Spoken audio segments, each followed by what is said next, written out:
His own men wanted him dead until this happened. They didn't understand him. In a war built on bullets and blood, he walked in empty-handed. No rifle, no pistol, no weapon of any kind. To his own brothers in arms, that made him a coward. To his commanders, he was a problem. But to the man himself, Desmond Doss, it was a promise to God and to his own soul. When he enlisted in the U.S. Army in 1942, the world was drowning in fire. Hitler's armies ruled Europe. Japan's flag flew across the Pacific, and America, wounded by Pearl Harbor, was sending its sons to fight back. But Doss didn't join to kill, he joined to heal. From the first day of boot camp, he was different. While other recruits clutched rifles, Doss held a Bible. He volunteered as a combat medic, a man trained to save lives, not take them. But in a place like Fort Jackson, South Carolina, that kind of faith wasn't seen as bravery, it was seen as weakness. His sergeant hated him for it. The platoon mocked him, beat him, and tried to break him down. At night, while others cleaned their guns, Doss would kneel by his bunk and pray, quietly, whispering to himself. The men would throw boots at him, yell, curse, and laugh. To them, a soldier without a gun was a dead man walking, or worse, someone who could get them killed too. "Pick up the rifle, Private," the sergeant barked one morning during drills. "I can't do that, sir," Doss answered softly. "You can't or you won't." "I won't, sir. I promised God I wouldn't take life." The sergeant's face turned red. "Then you're not fit to serve in my army." They tried to court-martial him. They ordered psychiatric tests. They wanted him discharged, humiliated, sent home in disgrace. But every time someone tried to push him out, Doss stood firm. He wasn't against the army. He wasn't against America. He was against killing. Weeks turned into months. The training grew harder. He carried the same pack, ran the same miles, and climbed the same ropes as every other man. Only difference was he did it without a weapon. And slowly, a few began to notice. When others fell behind, Doss stayed to help them up. When blisters tore his hands, he wrapped him in cloth and kept marching. His faith wasn't weakness, it was steel. One night, a fellow soldier named Smitty sat beside him by the fire. "You really believe all that Bible stuff?" he asked. "I do," Doss said. "I figure if we're going to be in a world full of killing, somebody ought to be out here saving." Smitty stared at the flames for a moment. "You think God's going to protect you out there?" Doss smiled. "He already has."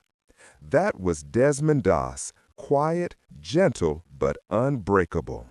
In 1945, orders came through. His unit, the 77th Infantry Division, was heading to Okinawa, the last major battle of the Pacific, the fight that could decide everything. The Japanese had dug themselves deep into a network of tunnels, caves, and bunkers on top of a sheer 400-foot cliff known as the Maeda Escarpment, or as the soldiers called it, Hacksaw Ridge. Taking that ridge would mean breaking Japan's final line of defense before an invasion of their homeland. But no one really believed it could be done. The enemy had spent months fortifying it. Every inch was covered by machine guns, mortars, and snipers. The American troops would have to climb nets up a vertical wall while under fire, a suicide mission. Before they left, Doss's commanding officer tried one last time. "Doss, I'm giving you a chance to take a rifle. You're walking into hell up there. Don't make your men carry you." Doss just shook his head. "Sir, with respect, I'll be the one carrying them." When they reached Okinawa, the air smelled like smoke and salt. The ground shook with artillery fire day and night. From the beach, the men could see the ridge towering above them, dark, steep, and silent. At the top, hidden behind sandbags and barbed wire, the Japanese waited. Taking that ridge would mean breaking Japan's final line of defense before an invasion of their homeland. But no one really believed it could be done. The enemy had spent months fortifying it. Every inch was covered by machine guns, mortars, and snipers. The American troops would have to climb nets up a vertical wall while under fire, a suicide mission. Before they left, Doss's commanding officer tried one last time. "Doss, I'm giving you a chance to take a rifle. You're walking into hell up there." Doss just shook his head. "Sir, with respect, I'll be the one carrying them." When they reached Okinawa, the air smelled like smoke and salt. The ground shook with artillery fire day and night. From the beach, the men could see the ridge towering above them, dark, steep, and silent. At the top, hidden behind sandbags and barbed wire, the Japanese waited. The morning of the assault came like Judgment Day. The first wave of soldiers climbed up the cargo nets, hearts pounding. Machine guns ripped through the air. Men screamed, fell, and vanished into the smoke. Mortars exploded in clouds of dirt and blood.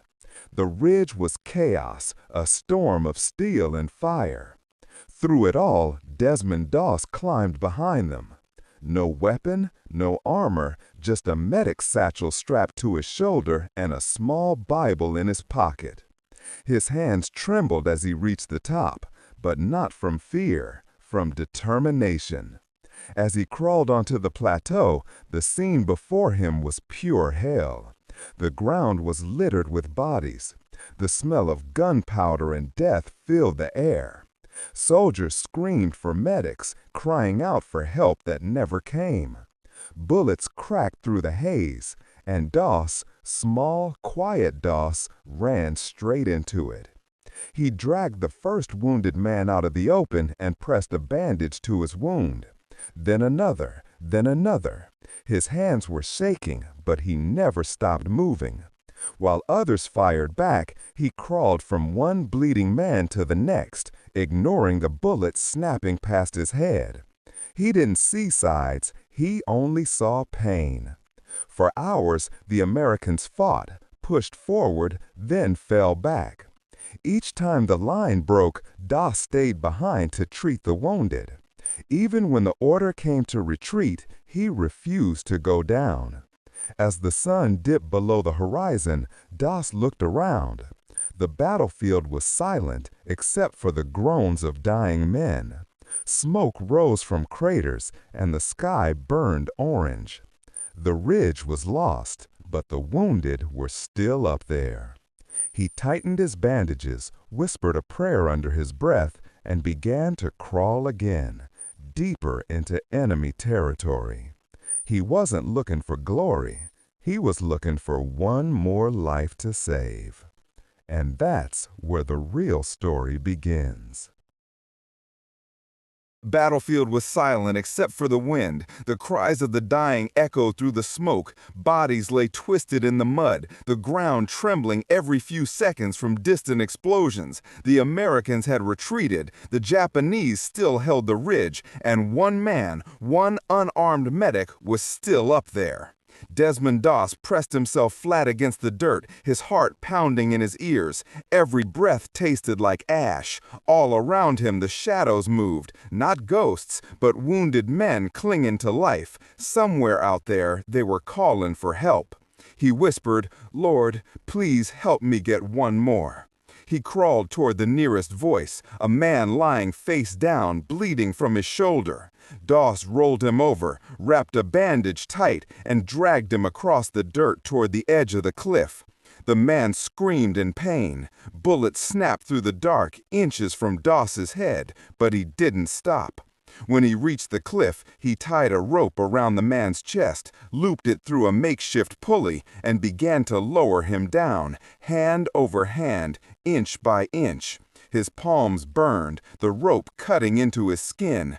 Below, the soldiers looked up in shock as a wounded man slowly descended from the smoke.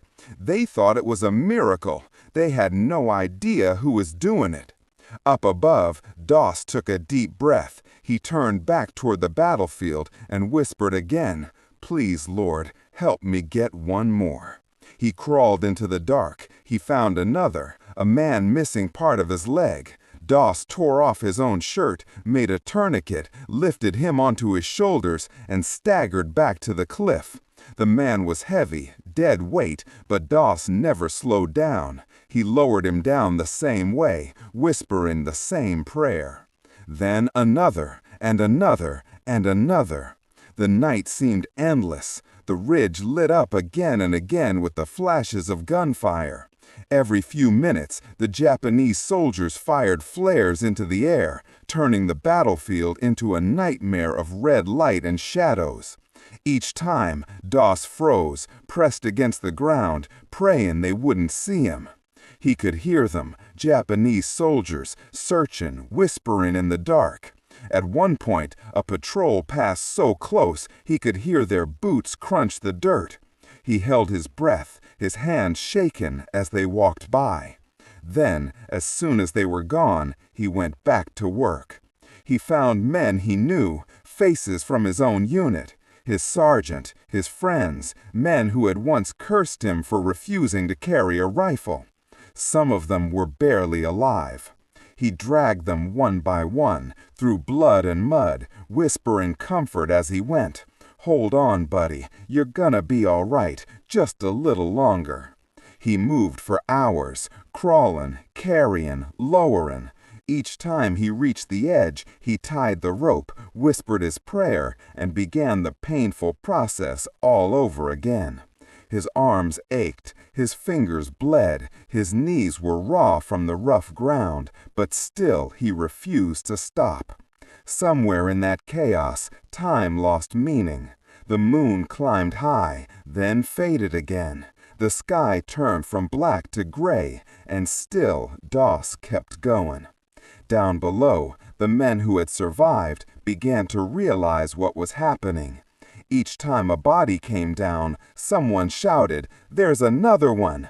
They gathered around, pulling their brothers to safety.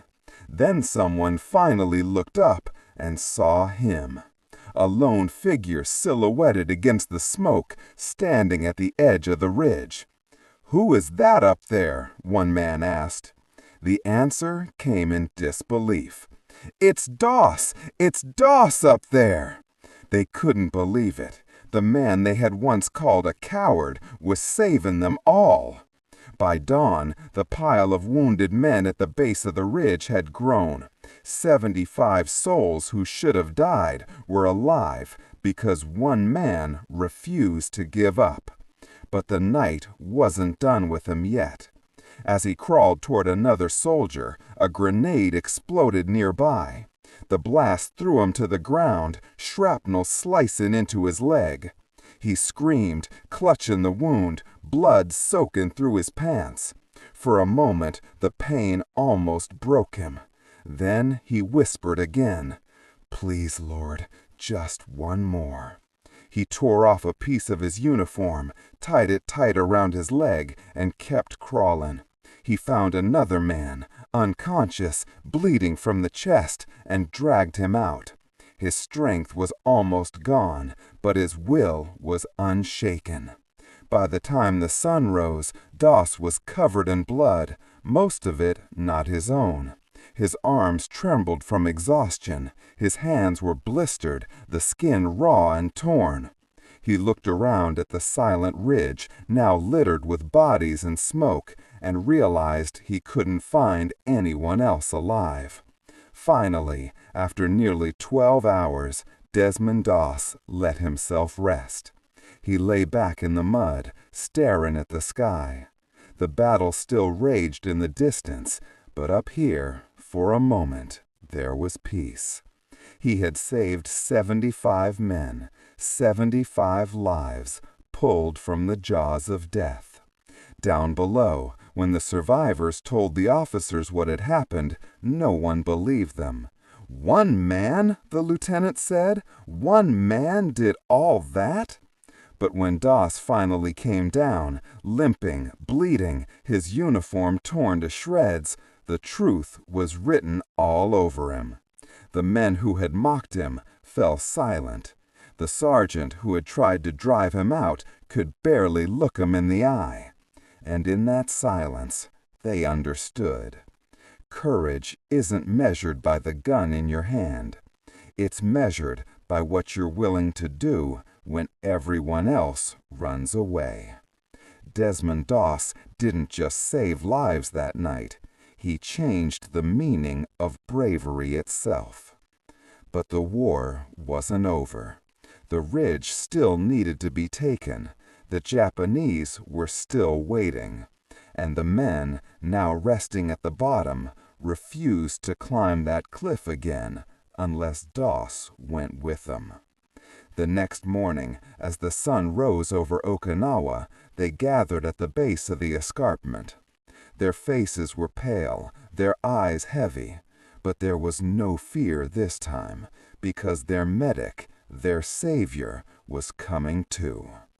Desmond Doss stood among them, his hands still bandaged, his legs still bleeding.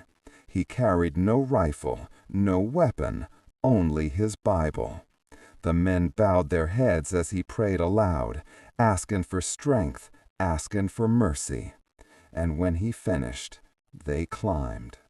Up the same cliff, into the same fire, this time together.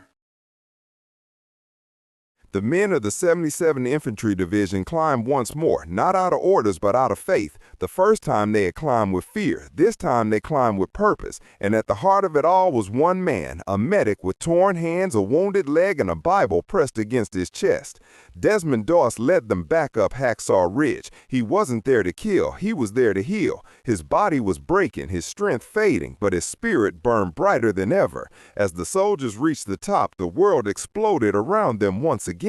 Japanese mortars and gunfire rained down like thunder. The ground shook, the air filled with screams. But this time the men didn't hesitate. They fought with everything they had, not for glory, not even for victory, but for each other. And when one of them went down, Doss was already there. He moved through the battlefield like a ghost. Bullets tore through the air. Dirt burst around his feet, but he didn't stop. He dragged the wounded back to safety, patched their wounds, whispered prayers into their ears. He had become more than a medic now. To the men of the 77th, he was something sacred, a living reminder that even in hell, there can still be mercy. At one point, a mortar exploded nearby, throwing him backward. Shrapnel tore into his leg and blood poured down his boot.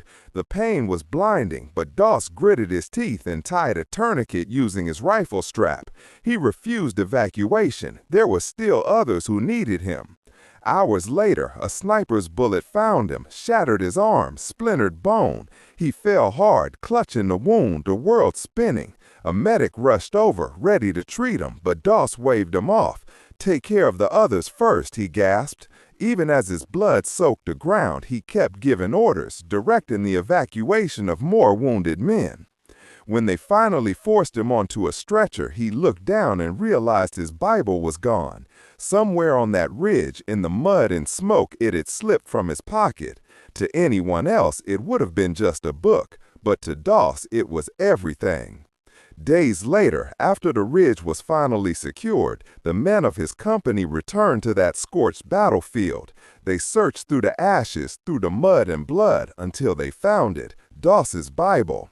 They cleaned it, wrapped it carefully, and brought it back to him.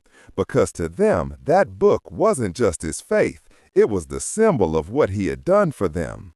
The battle for Okinawa raged on for weeks. It became one of the bloodiest fights in the entire Pacific campaign.